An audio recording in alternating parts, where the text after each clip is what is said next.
noite, turma. Boa noite, professora Thaís. O nosso grupo dará início ao tema de escola tradicional. Bom, para poder definir escola tradicional é um pouquinho difícil. Existem várias definições, várias vertentes. Existe o lado que apoia, existe o lado que critica. Então, vou começar falando como se originou a escola tradicional. Bom, a partir do século XVIII, quando ainda acontecia a Revolução Industrial, existia um grande interesse burguês de ter a escola tradicional. Por quê? Para a família, era como se fosse uma proteção daquilo que eles acreditavam e que seria passado para seus filhos da forma correta. Ou seja, seus filhos não seriam corrompidos com informações desnecessárias.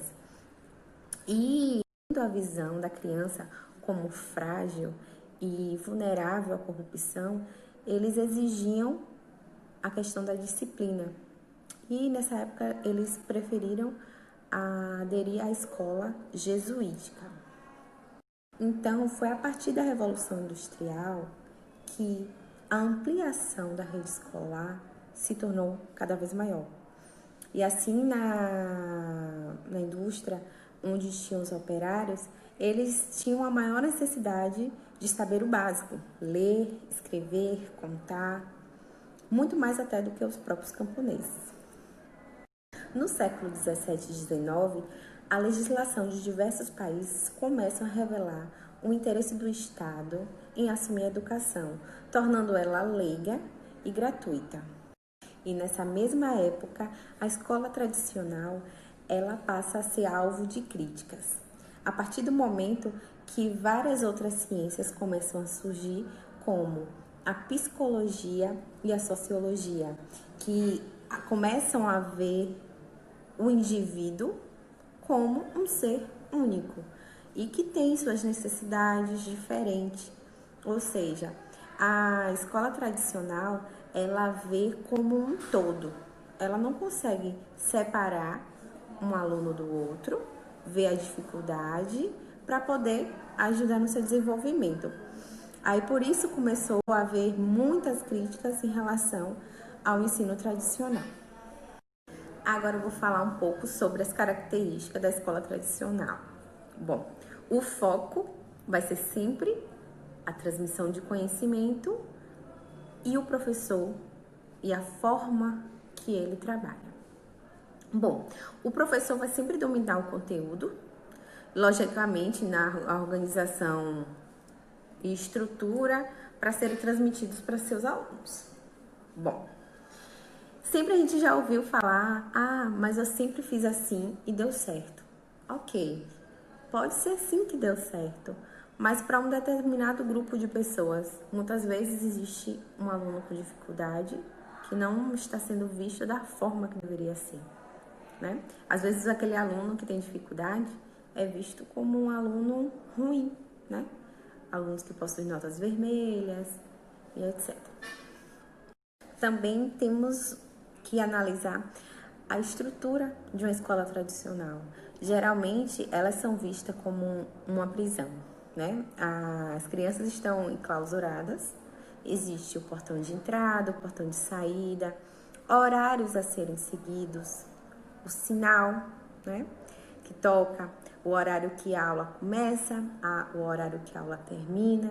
Existe um padrão de determinado horário que o professor tem que cumprir, que geralmente é 50 minutos cada aula, existe o intervalo. Então, é seguido toda uma regra. Existe a disciplina e a regra que deve ser seguida numa escola tradicional. Eu vou ler aqui um trechinho da fala de Foucault, que retrata bem isso que foi falado anteriormente. A intenção da cerca é concentrar as forças e neutralizar os inconvenientes, como possíveis fugas, dispersões, ou seja, tudo aquilo que possa escapar à disciplina. Ou seja, ele basicamente enfatiza que disciplina sem um controle de espaço não dá resultado, porque vai haver dispersões, fugas e etc. Bom, continuando sobre o modelo de uma escola tradicional, temos as formas. A forma do enfileiramento, trabalhar numa sala em filas. Você organiza, né? E você hierarquiza também. Você define o espaço que o aluno deve permanecer enquanto o professor está ali na frente dando aula. Também temos as questões das notas. Temos a nota como uma forma de hierarquização, onde você ali separa os bons e os maus alunos de acordo com a sua nota. Então, a gente pode concluir que a escola tradicional, ela tem um sistema disciplinar paternalista, hierárquico e dogmático. O que seria esse sistema paternalista? O sistema paternalista, ele produz ações que vão limitar a liberdade e a autonomia de um grupo de pessoas. Essas pessoas que seriam os alunos. Bom, também não podemos esquecer da questão das punições que antigamente eram feitas quando as pessoas não respeitavam a questão da disciplina, da hierarquia, através de punições com castigos corporais, né? A palmatória ou um castigo no canto da sala. Isso era tido como normal. Atualmente não existe mais, porque existe uma lei, né, que não permite. E podemos citar um exemplo de um colégio que era bem tradicional e eu acredito que hoje já vem mudando, inserindo novas formas, novas técnicas de aprendizagem, é o próprio Santíssimo Sacramento. Eu estudei há muito tempo atrás, né, desde pequenininha, e vi que houve realmente muita mudança, né? Eles estão conseguindo mudar conforme o mundo está mudando. Vocês irão ficar com a nossa colega Laiana, que irá falar sobre as muitas faces da escola tradicional, na Idade Moderna, no Renascimento e os ideais iluministas na educação. Boa noite a todos, sou a Laiana, estudante do curso de Pedagogia do primeiro semestre. E dando continuidade ao que minha colega Ludmila apresentou em relação à escola tradicional, eu irei falar sobre as muitas faces da escola tradicional, que é o Renascimento, a Idade Moderna e o ideal iluminista. Nesse período, que é o período da Idade Média, a Igreja Católica ela teve uma grande influência religiosa na educação. Eram os integrantes da Igreja que estabeleciam o que deveria ser e o que não deveria ser estudado. Embora controlada pela Igreja, a educação não ficou apenas naquele campo religioso, entende? Mas também ela abriu espaço para o estudo das ciências, técnica e também habilidades. Nesse período, só a nobreza estudava, porque possuía recurso para manter os filhos nas escolas. Já os camponeses, infelizmente, e seus filhos, eles não tinham recursos financeiros. Eles viviam presos às suas obrigações de serviço, ou seja, não tinham acesso à educação escolar. Já no período do Renascimento, eles detinham privilégio aos que detinham poder. Também tinham interesse pela educação grega e romana. Esse foi um período da história europeia marcado por um renovado interesse pelo passado greco-romano clássico, especialmente porque a sua arte era destacada. Nesse tempo, o renascentista elegia a razão como a principal forma pelo qual o conhecimento seria alcançado. E também deu grande privilégio à matemática e também à ciência da natureza, né? Agora a gente vai falar um pouquinho sobre o ideal iluminista, né, da educação. O iluminismo é uma das importantes marcas do século XVIII, né, também conhecido como séculos das luzes. Nesse período, as escolas deveriam, né, ser leiga e livre, ou seja, não religiosas. Os conteúdos eram em excesso literário e pouco científico, ou seja, as escolas eram insuficientes e os mestres sem qualificação. Não tinham grande dificuldade, ou seja, eles tinham grande dificuldade no ensino naquela época. No iluminismo, prevaleceu uma escola para o povo e outra para a burguesia. E também ele tinha por objetivo tornar a escola leiga em função do Estado. Então, eu posso dizer como exemplo que os iluministas eles defendiam com vigor que o homem é produto do meio em que vive e da sociedade e também da educação. Enfim, esse foi as muitas faces, né, da educação. Então, depois desses períodos destacados, veremos mais à frente a escola tradicional, né, que é no século XIX. Obrigada pela atenção de todos. A escola tradicional no século XIX. A escola tradicional tem várias características, a qual vão se adaptando a momentos e contextos históricos, o que dificulta uma análise concreta do que ela seria. Bom, é possível fazer uma certa comparação da escola tradicional no século XIX e nos dias atuais, sendo que no século XIX os alunos frequentavam a escola onde chegavam e se sentavam, enquanto o professor se posicionava à frente do quadro, trazendo apenas conteúdos e conteúdos. Depois, os professores passavam avaliações para perceber a capacidade do conhecimento do aluno, achando o professor que o aluno tinha compreendido e entendido todo o conteúdo que ele trazia para a sala de aula.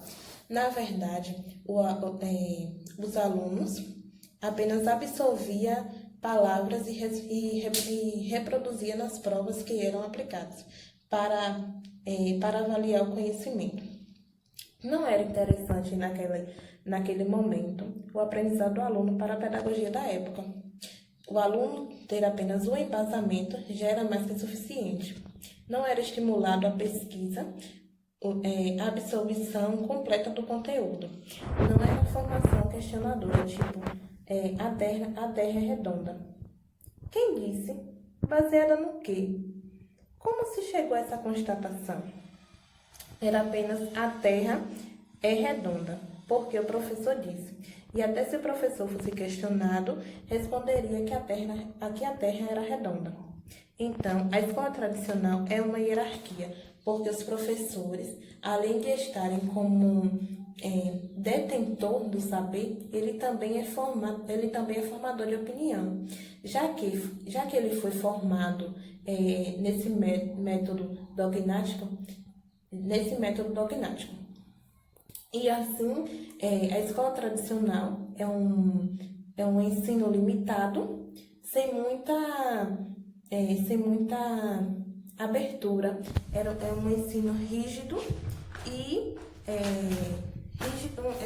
rígido e autoritário. Mas, sendo a escola tradicional modificada, ela vai se adaptando a momentos e contextos históricos. Ela complementa a escola moderna e a nova pedagogia que vivemos hoje, onde o aluno ele é estimulado a pesquisar, a aprender e ensinar, onde a aula é participativa e estimulando a contribuir à troca de experiência. A pedagogia que vivemos hoje, onde o aluno ele é estimulado a pesquisar, a aprender e ensinar, onde a aula é participativa e estimulando a contribuir à troca de experiência. Boa noite a todos e a todas. Sou a Natiele, dando continuidade do que a Larissa apresentou da escola tradicional no século XIX. Irei neste momento falar um pouco sobre as críticas. Bom, a escola tradicional foi bombardeada por reações de pedagógicos ansiosos em mudar o modelo educacional. No entanto, pouco se consegue mudar na estrutura do ensino. Esse período de críticas ao ensino tradicional é marcado pela revolução científica que exigia, além da formação humanista, um estudo das ciências da natureza. Teve também como principais críticos o pedagogo alemão Ebert, que enfatizava a importância da instrução completa. Muitos dos valores da escola tradicional são valores iluministas, que ainda não foram realizados na escola contemporânea. Enfim, esse foi um breve resumo. Agradeço pela atenção de todos e todas.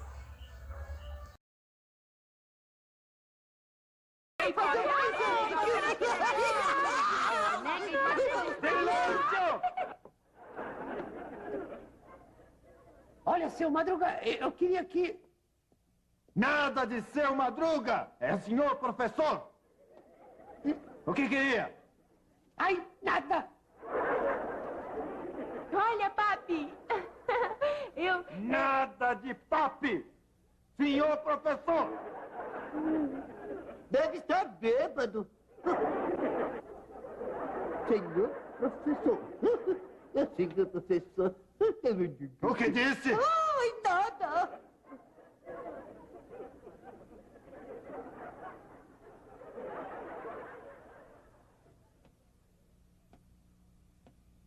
Chaves, volta para o seu lugar.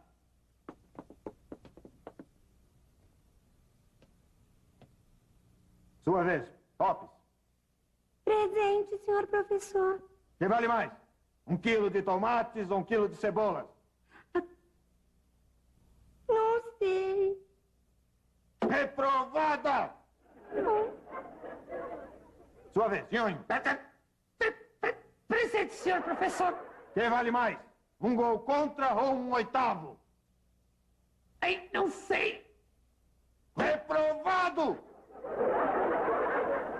Godines. Presente, senhor professor. Que vale mais? 1 corrida ou 1 terço?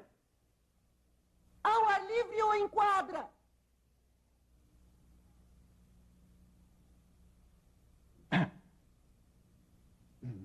Nota 6. Digo,